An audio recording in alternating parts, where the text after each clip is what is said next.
Hey, my name's Hugh Mitchell. I'm Bartley's Ferry INC technician. I've been given the liberty to do a safety topic for the month of April.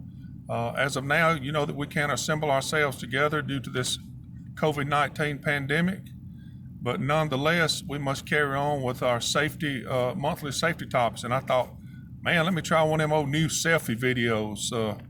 If you know anything about me, you know that ain't nothing I'm interested in. But anyhow, we're going to give it a shot today. And, when you got the 5 essence of safety that Georgia Power issued out last year, I'm going to take one of those approaches, and it's a proactive approach to safety. And I kind of like that, and I've thought about it, and I want to maybe share something with you that might help you. I don't expect you to learn anything astonishing or something you don't already know. I just maybe bring it back to your remembrance, if you would. And boy, this day and time, you need to find a way to be proactive with what's going on around us. But what is being proactive? I got a definition for you here, and it says creating or controlling a situation by causing something will happen rather than responding to the situation after the fact. I think that's a pretty good definition. In other words, we want to control the situation from a safety perspective. And what that means is when we go out there and do our jobs and tasks that we're assigned to, we want to be proactive about it. We want to make sure that we don't get hurt. And if we take some proactive steps toward that, when that job is completed, it'll be done in a manner that we had in our mind to start with, done safely and proficient. And I think we all want to teach our kids to be proactive and be proactive in things that we do. If you want to go out there and retire soon or retire 20 years from now, you better have some steps to be proactive toward that goal. So with that, I'm going to give you 5 little words, if you would, bullet points that might jog your memory when you're doing your jobs. One is awareness. What is awareness? Awareness is nothing more than paying attention, staying alert to the possible hazards in your work area and things that's going on around you, that you can take steps to guard yourself against those. And in other words, if you're going on a job site and they got heavy lifting going on, you make sure you look up, look around, look down. Don't find yourself in a situation where you're not aware of what's going on. And we need to be aware. Like what's going on with this COVID-19, my awareness level to that situation it's kind of been raised up, if you would. A couple of weeks ago, I really wasn't concerned about going into the bathroom, touching the doorknob, touching a handle, sitting down behind a coworker at a computer desk. Now you better be aware of those things. It's nothing more than heightening our awareness. So I think we need to have that same level of awareness when we go on our jobs. We don't want to let old man complacency slip up on us, if you would. In other words, don't get so familiar with your job that you're not aware of the hazards associated with it. You open that electrical panel, make sure you're aware and think about what's going to happen when you open it and the conditions that are there. And I also think we need to focus. We need to concentrate on the task at hand. Distraction and fatigue can lead to accidents and other safety issues. And that'd be the truth right there.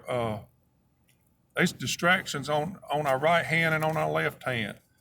Even with what's going on today, a lot of our jobs has changed. Some of us are at home, and some of us are on the road working. Some of us work in small groups, but there's a certain level of distractions that are there.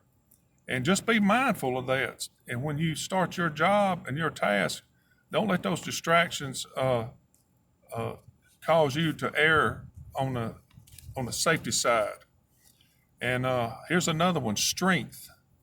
I'm not talking about the strength of David. I'm talking about the strength, the mindset, having the strength of mind to do the right thing when it's not easy.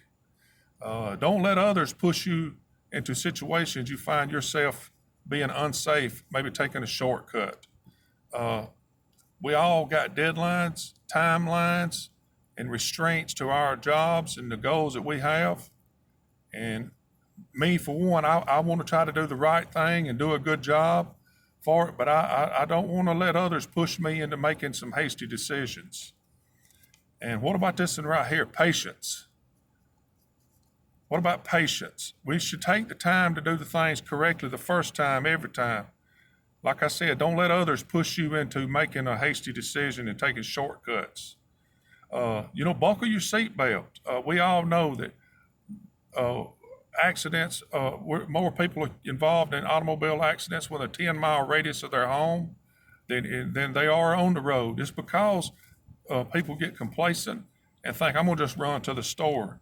And the next thing you know, a tragedy happens, and they wasn't wearing their seatbelt.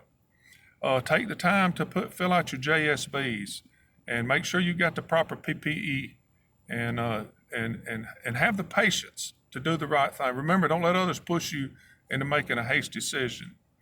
What about this? Responsibility. We all need to have the responsibility to create a safe work environment. That safe work environment we create, and we want to have the responsibility to maintain it. What I'm saying is, if you see something that's unsafe, speak up. Don't let it go unnoticed. If you see the broom laying on the floor in the walkway, pick it up. If you see the door propped open when it shouldn't be, close the door. Don't just assume somebody's going to notice those things. We all need to take the responsibility to maintain a safe work environment. And lastly, I want to share something with you that might help you in this situation right here. It has helped me in my walk, and I've tried to practice this many times.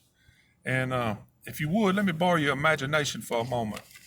If we were to take a numbering system, say 1 through 26, and we take the alphabet A through Z, equal A being 1, B being 2, C being 3, all the way through to Z being 26. If we take that and those letters, and we were to spell out the word attitude, ATTITUDE, attitude.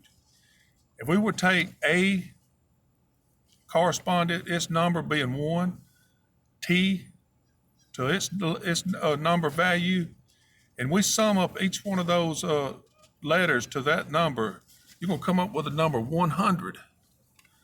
100. I think that's significant. You say, why, Hugh?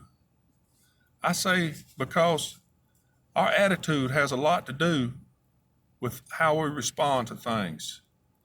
Safety being one of them. And I think sometimes we need to check our attitude.